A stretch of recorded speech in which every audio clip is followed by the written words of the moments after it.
Hello, everybody, and welcome to the Flight Podcast. My name is Jacob Shanker. And I'm Andrew Thomas. Shut up and sit down.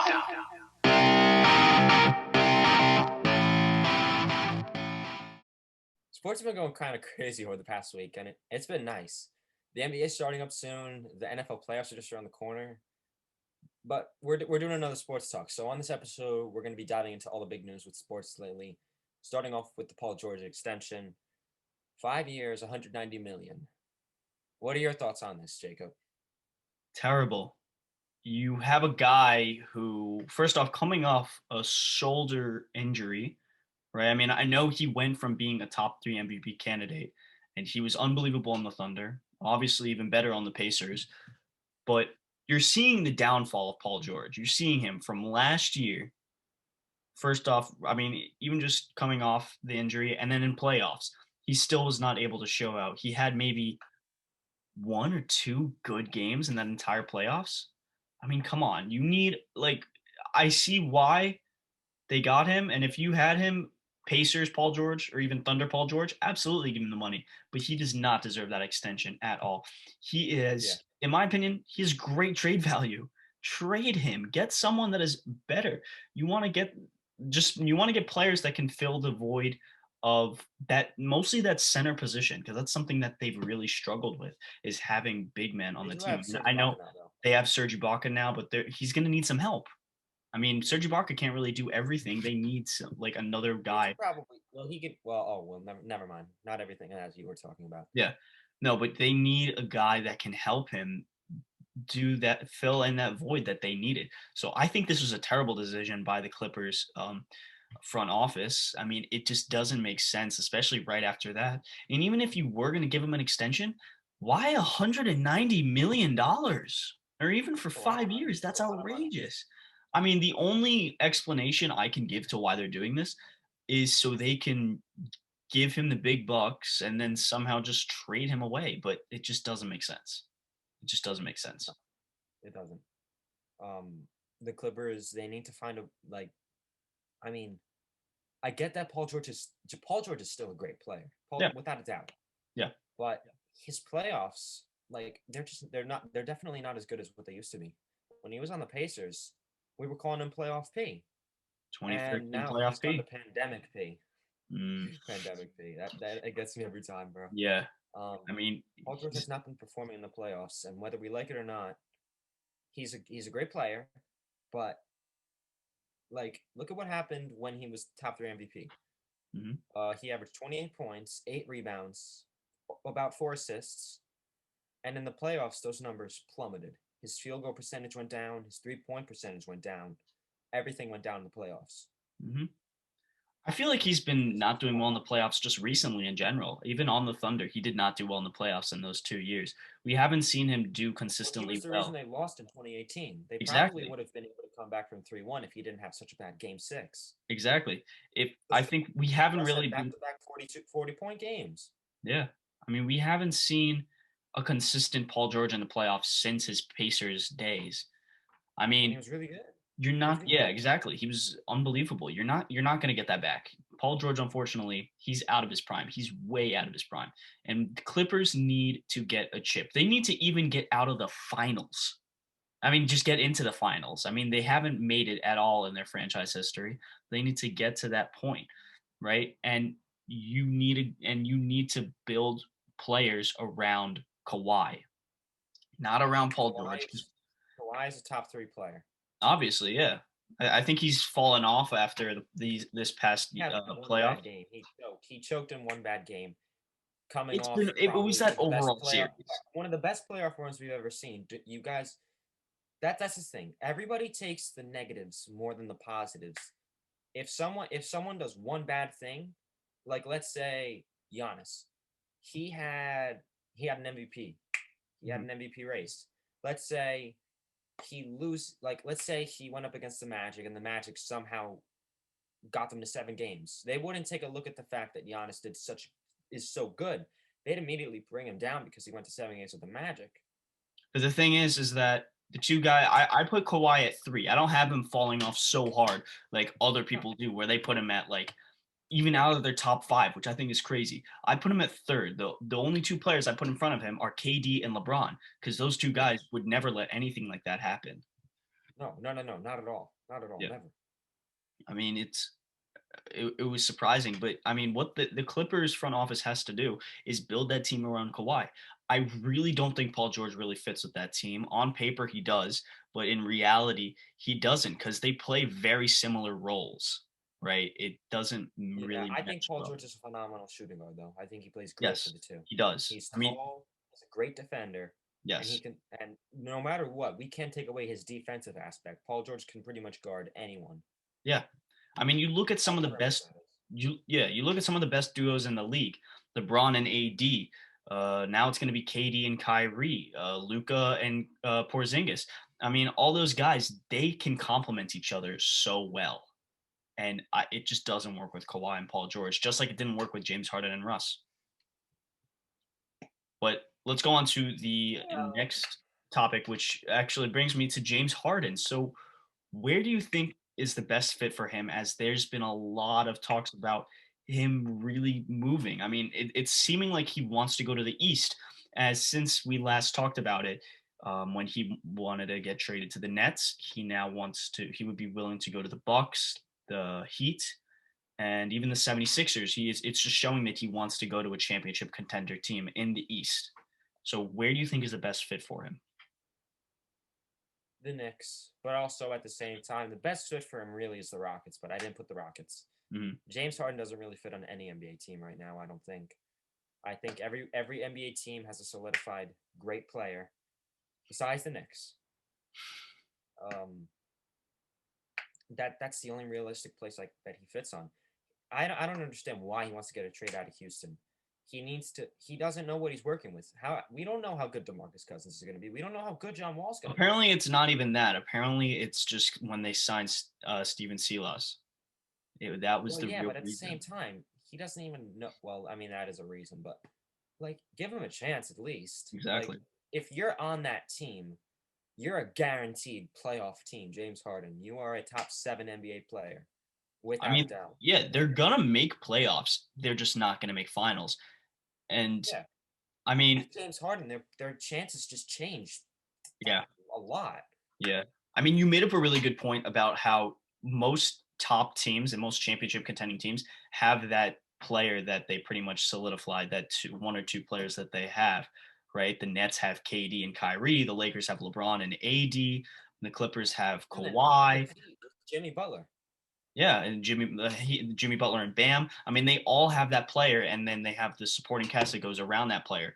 The problem with James Harden is it's extremely hard to make a supporting cast with him because, I mean, I was giving it a further thought about with the whole James Harden and Russ situation, and even with the James Harden and Chris Paul situation. It wasn't like when I was thinking about James Harden and Russ, it wasn't Russ, it was James Harden.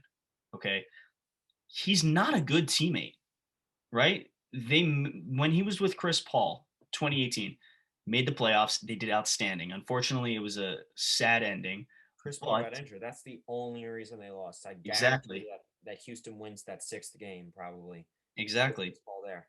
exactly. But James Harden just screwed it up between them, and now he screwed it up again with him and Russ and made their relationship worse when it was great before then. So James Harden, is just not a great teammate. That's one thing.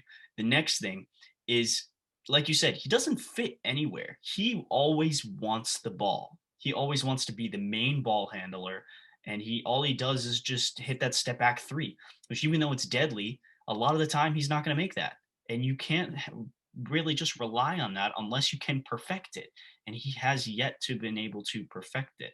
So if he goes, yeah, Knicks will be a good fit for him because he's going to get the ball 100% of the time, right? But he's not going to get a chip. And I think my best bet, unless he becomes a veteran and he goes to like a championship contending team at that time, he will never win a chip Yeah, in his career. yeah, he probably won't. He probably won't. It's Yeah, sad. it's a little upset. Yep. Um, let's head on to more football. Uh, Carson Wentz's future. Yeah. What are your thoughts? Do you think there's a better team that fits? Do you think there's a better team fit for him? Do you think that he's not good enough to be a starting QB anymore? Um, well, now he just finally got benched, right? Jalen Hurts is going to be starting this weekend. And he was limited in the last week, but I've been giving it some thought, because we saw Carson Wentz last year, and we saw he was that top 10 quarterback. He was a great quarterback, was doing really well, but I think it was mostly just what was around him, because you have to remember the fact that they had one of the best O lines in the league. And I know now that there were some injuries, but some of those guys have come back, right? So even with that great of an O line and the coaching, and he's still not doing well, I don't have that much faith in him. Him getting older, being injury prone, it's not a great factors all around. And the Eagles, they're not even, I don't like, they may not even make the playoffs. The Giants may make the playoffs, which nobody expected. So I think the Eagles should consider trying to get rid of him, because they gave him that big bucks. But they paid him a lot. He got paid a ton. Mm-hmm. He's underperforming. I think that obviously the best fit for him is the Redskins, because they have options and they need a QB, because Alex Smith is just not that guy. Yeah. He's good. He's still good, but yeah. he's not. Carson Wentz would probably excel with Terry, Antonio Gibson. The Redskins have a great offense, and they also have good defense. Redskins are a good team, in my opinion. If they had a better QB, they definitely have more wins. Yeah, I think it's not even the fact that the Eagles don't have options. They do. They have Miles Sanders, who at one point last year was one of the best running backs in the league. Jalen Reagor, Malcolm Jenkins. They have players, right? But Carson Wentz has just not been able to use that. So I think, yeah, it would be good for the Reds. It would be, sorry, the football team. It would be good for them. But I know we were talking about it before. Matthew Stafford, I think, would be better on that team. Oh yeah, 100%. Right, but if the Redskins, but let's be honest, the Lions aren't going to give up Matthew Stafford. No, he's too good. If Matthew Stafford had more options, he would be a top 10 QB. It's not even the fact that he doesn't have options. He does. He has Kerryon Johnson, DeAndre Swift, Kenny Golladay, Melvin Jones Jr. The only problem with that, right? He has the options. It's just those players have been getting injured. Kenny Golladay has been injured for a good amount of this year. DeAndre Swift has been out for the past couple of weeks. So we haven't really been seeing him doing as well. Even though, no, he's still been doing well, especially been like 400 yards last night. With what he's been given, he's been doing well. We could see him be doing better if he was given more. Yeah. Remember how he was doing with Calvin Johnson? Oh my God. Old days. It's Calvin Johnson though. He's a beast. What else do you expect? Calvin Johnson's the best wide receiver in 2010s. Yeah, absolutely. All right, let's go on to the next topic, which is talking about. We're gonna go into some fantasy football here. So the most leagues are gonna be starting their playoffs this week. So we're gonna be talking about who we think is the best player, or our top 3 players. Yeah, but for the fantasy playoffs. Before we go to that, I would just like to say, Mr. Shanker, we have 2 fantasy football leagues. I am the 3rd seed in one, and I am projected to be the number 1 seed for the other one. And May I ask you a question, sir? I am basically locked for the number 1 seed in that other league. May I ask you a question? For everyone that does not know, and would you like to fill them in, as we played last week, who won? You won by point. And why did I win by 0.3? Okay, because I took out my defense so I could cheese you. Yeah.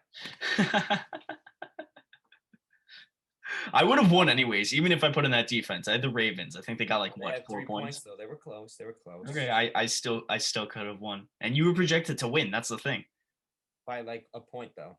No, it was like a couple points, but. And let's take a look. Oh well, 49% win probability, and the Mr. 8 man. Well, you know what? we'll see. We'll see what happens. As Trey Wallach, you had a I very think dumb trade, but it's okay. even you. We'll see what happens.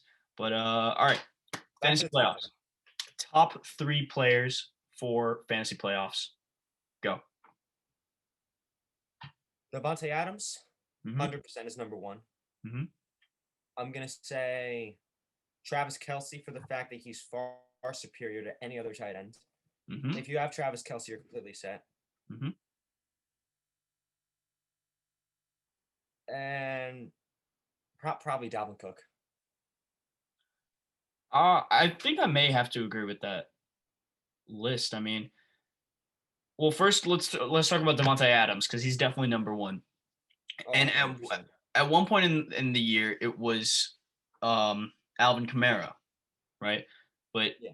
But Michael Thomas seeming came back and look what happened. yeah, but it's also I think the reason that Alvin Kamara hasn't been doing as well is because Drew Brees is out. Right. Yeah.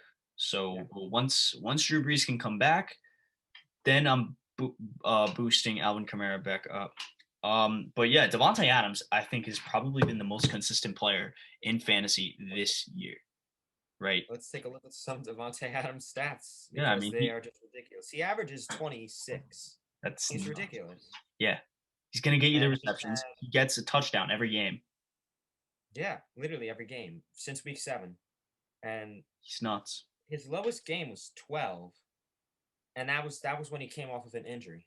Exactly. And now he's been getting bomb after bomb after bomb. He's gotten the 40-point games, the 30-point games.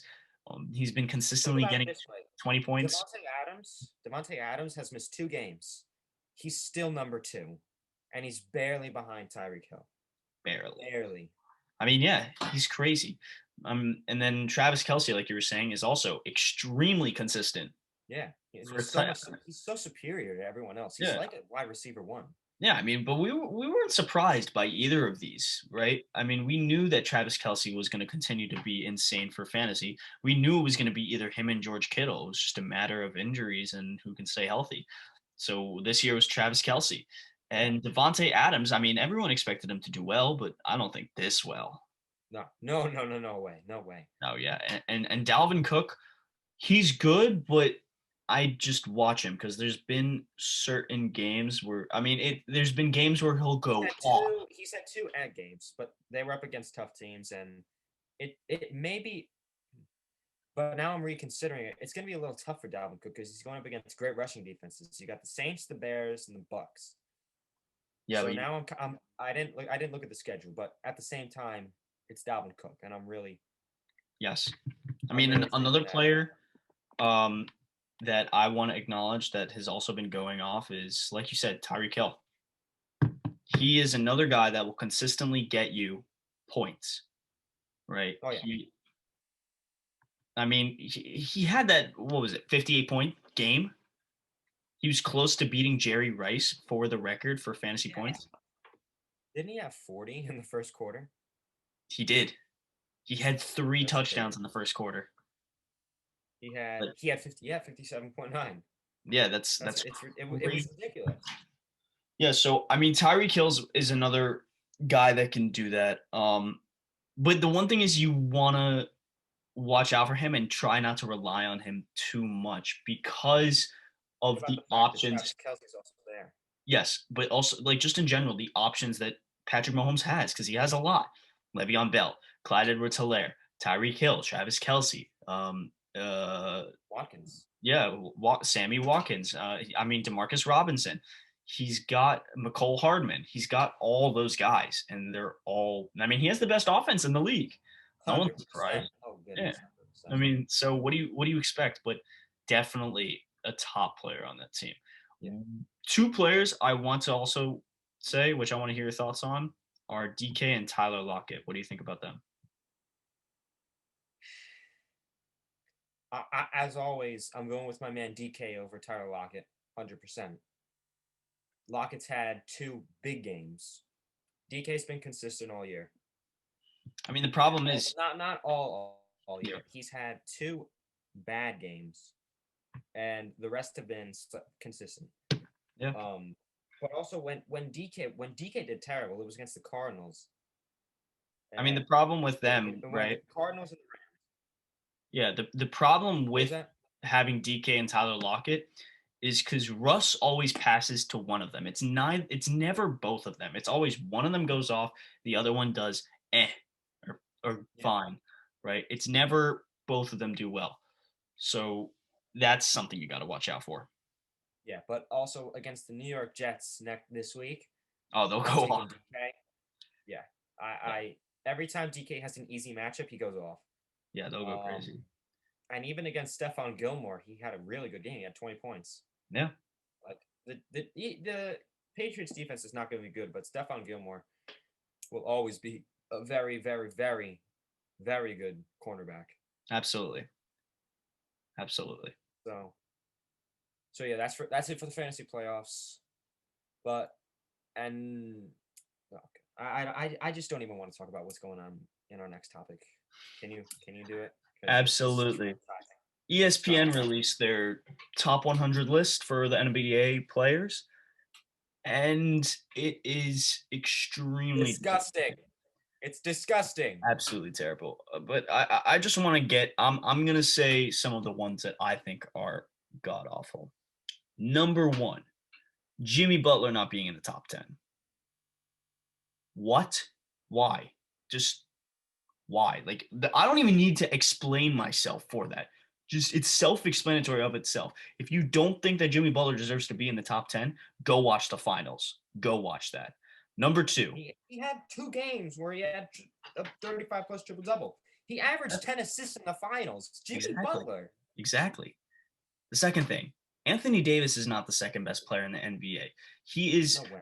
probably maybe fifth or sixth, but he is without a doubt not second. And you put Kevin Durant at sixth? Are you You put crazy? Steph Curry at 8 behind Damian Lillard? Yeah, what? And Luca? Luca is not number 4. Luca's good. He's not Luca's number good, but 4. he's probably like 10th. Yeah. And Kawhi at 5. Kawhi's top 3. Yeah. And I really just need to acknowledge the fact that they put Russell Westbrook at number 35. Are you kidding me?